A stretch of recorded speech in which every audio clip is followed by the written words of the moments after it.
Hi everybody at home, and happy Easter to those who celebrate it today. It's Katie, and I thought I could read another story to you out of Kid Artists. Today we're going to be learning about Beatrix Potter, and she is the creator of Peter Rabbit. In today's story, listen for the word menagerie. It means a collection of wild animals for people to look at, basically a zoo. Beatrix Potter, Nature Girl, by David Stabler. She may have been born in the city, but Beatrix Potter was a country girl at heart. The author of such classic illustrated books as The Tale of Peter Rabbit found her first artistic inspiration on a sprawling estate in the Scottish countryside. There she discovered the love of animals and of drawing that would make her one of the world's most beloved storytellers. The first time she saw her family's new vacation house, Beatrix Potter knew it was the place for her. Home Sweet Home, she called it. The local name for the home was Dalgeis. Beatrix was just 5 years old when her parents decided to rent the country estate, which lay nestled in the woods along the River Tay, in the heart of the Scottish Highlands. It became her summertime refuge for the next 11 years. Dalgeis was nothing like Potter's house back in London, a dark and drafty mansion known as Bolton Gardens. After being cooped up all year in the big city, catered by servants and mostly ignored by her rich parents, Beatrix looked forward to the annual excursion to the North Country. The lush green fields of Scotland were like an exciting new world, teeming with strange plants and interesting wildlife. The sights and smells of the nearby cottages and farms never ceased to enchant her.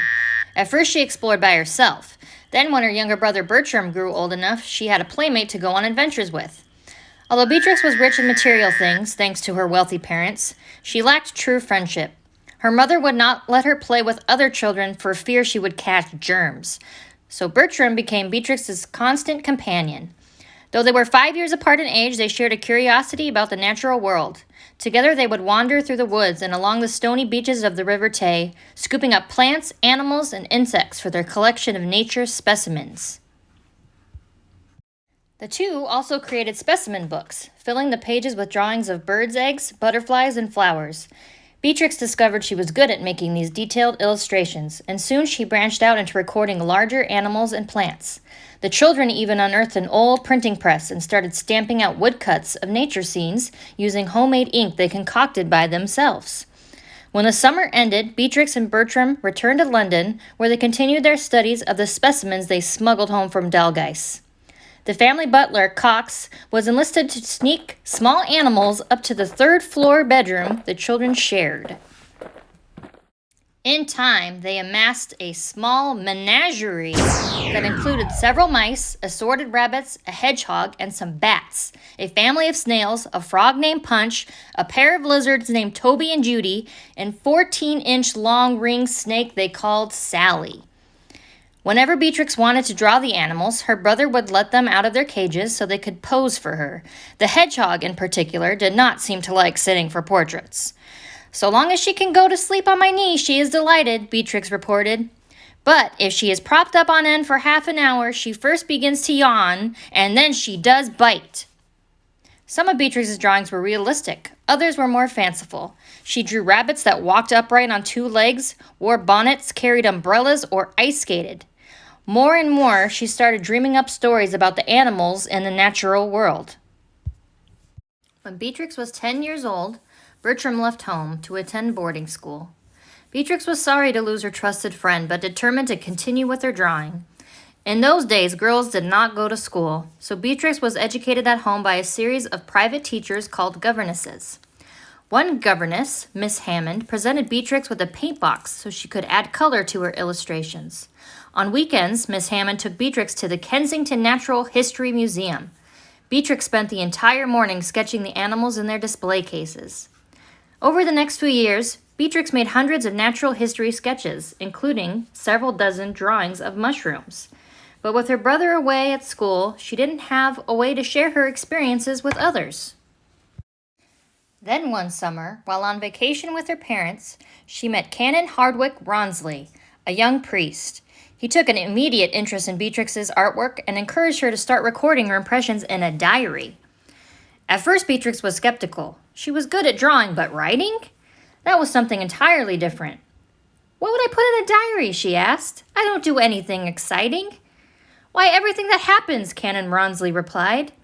The places you visit, people you talk to, stories you hear. It isn't so much what you write, it's doing it regularly that counts. And the more you write, the easier you'll find it. Do try it. Beatrix decided to accept Ronsley's challenge, but first she took steps to ensure that no one could read her diary without permission.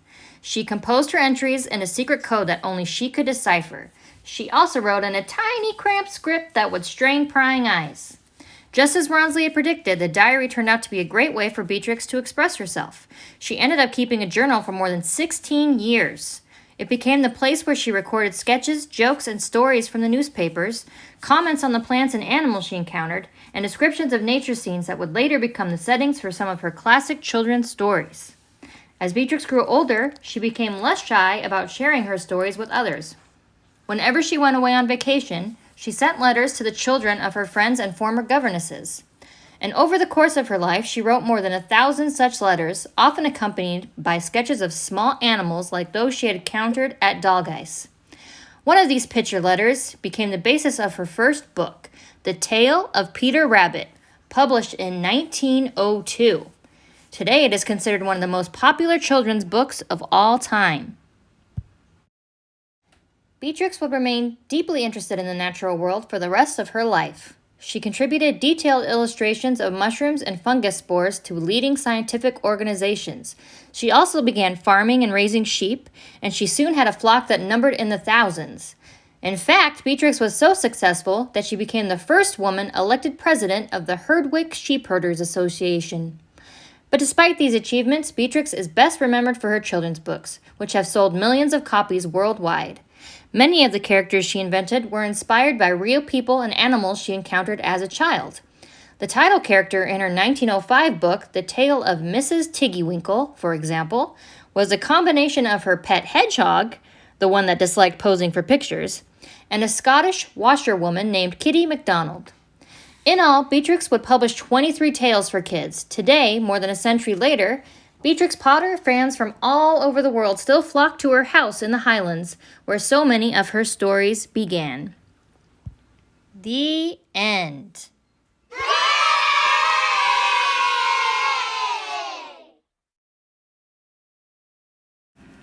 So this is what Beatrix Potter drew. She liked to draw animals, and they're colored in with watercolors. And the animals, they wore clothes just like people, and they walked and they talked just like people too. So for today's drawing, I was thinking we could draw a rabbit. And then we could pick out some clothes for it to wear, just like Beatrix Potter's drawings. Okay, so you're going to start off with your piece of paper, or what would be really cool is if you started a journal just like Beatrix Potter did. Thought I might have our lizard friend join us too today. Let me put him right there. So, to start a rabbit, I'm going to start with a colored pencil, but you guys can use a pencil at home. I just couldn't find my pencil sharpener today, so I got to use a colored pencil. And we're going to start with the face. So to make a rabbit, let's start with a circle.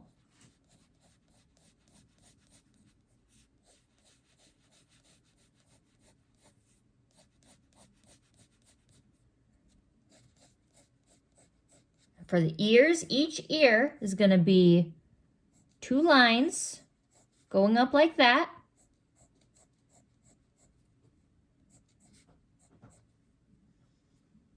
And then they're going to point like a triangle at the top. Then do the same on the other ear, 2 lines. And then a triangle at the top. And then you got the 2 ears. For our eyes, I want to make little dots. The nose is an upside down triangle.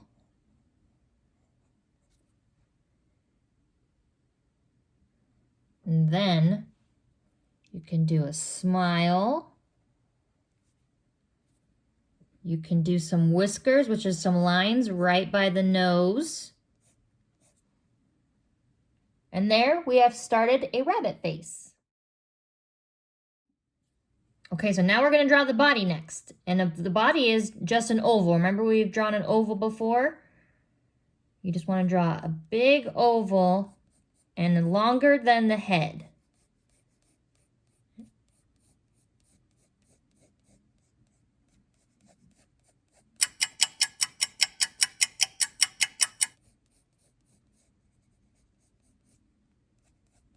So there's the body of our rabbit that walks and talks and dresses like a human.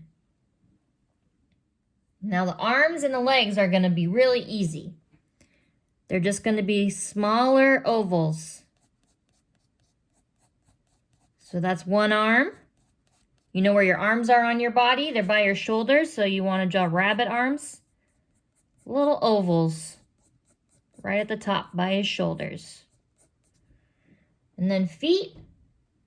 Guess what? Rabbit have big feet too for jumping, so let's make bigger ovals at the bottom. One coming out this way, and then one coming out this way. They got big thumper feet.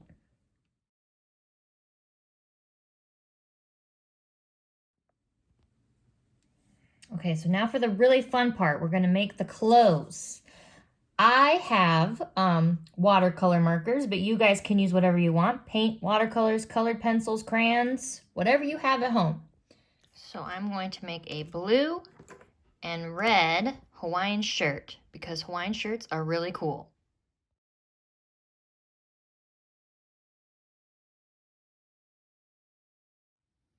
Okay, so there's the Hawaiian shirt, and next I'm going to add a baseball cap. Okay, a baseball cap is just a half circle on top of the head.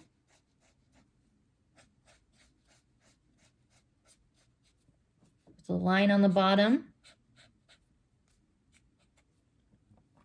And then a little oval, little skinny oval coming out on one side.